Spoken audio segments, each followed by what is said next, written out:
in 2020, during COVID, everyone's on lockdown, everyone's on social media.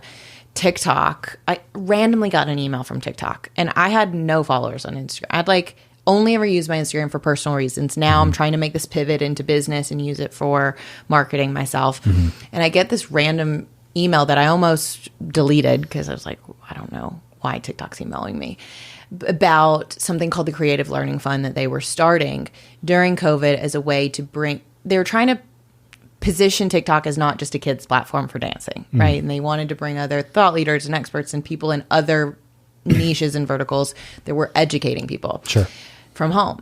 So I signed up for this little program that they were doing. They were like, we'll pay you $1,500 to make 40 videos and start your TikTok. And I was in the motivation niche.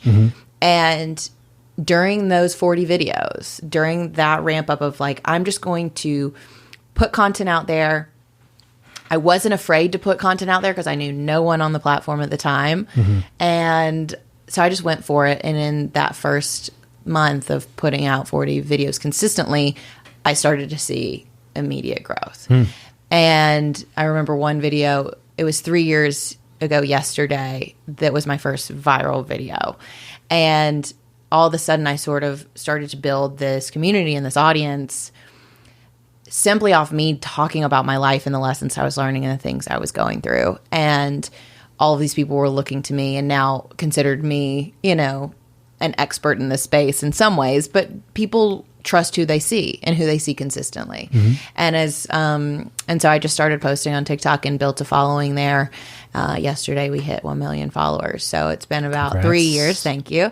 It's a big accomplishment, but to answer your question, how did I make money? It started with coaching, and then brands started reaching out and wanting to do brand partnerships with me. And it's only been recently that we've brought on, some other streams of revenue. I ran retreats, and now I have the podcast, and that's doing really, really well. And I've done consulting. It was really be scrappy and figure out what you can offer. And that's what I did for the first year before things started to take off. What can I sell? What skills do I have? It was I have to fulfill now? Right.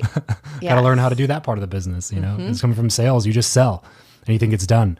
And then you become a business owner. You're like, oh, I actually have to do the things now. Wait, there's no ops team that I hand this over to, and you guys fulfill on deliverables. Tori, me. Tori, me. Yes, because I'm going to be the one to do everything now.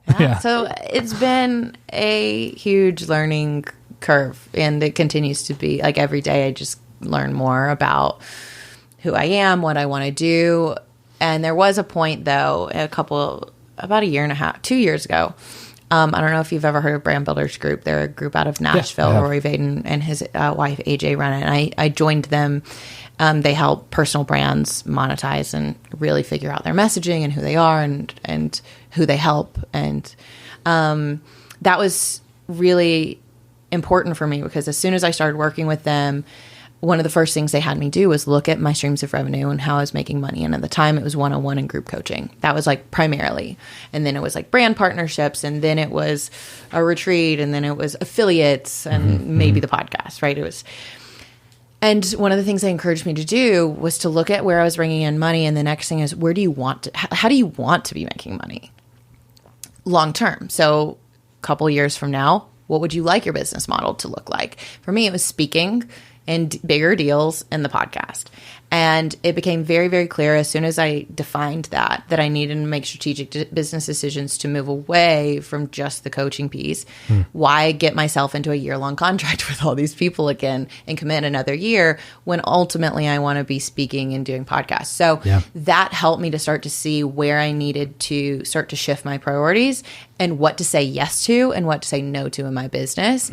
Even if it seems like a good opportunity at the time and this client wants to hire me. That's the hardest part. It's the hardest part to turn down money. But it's not aligned with where I want to go. It's not in my DNA to turn down money, but it has to be. Yep. Yeah. So I learned how to say no to things that look good but might not feel good for me long term. Yeah.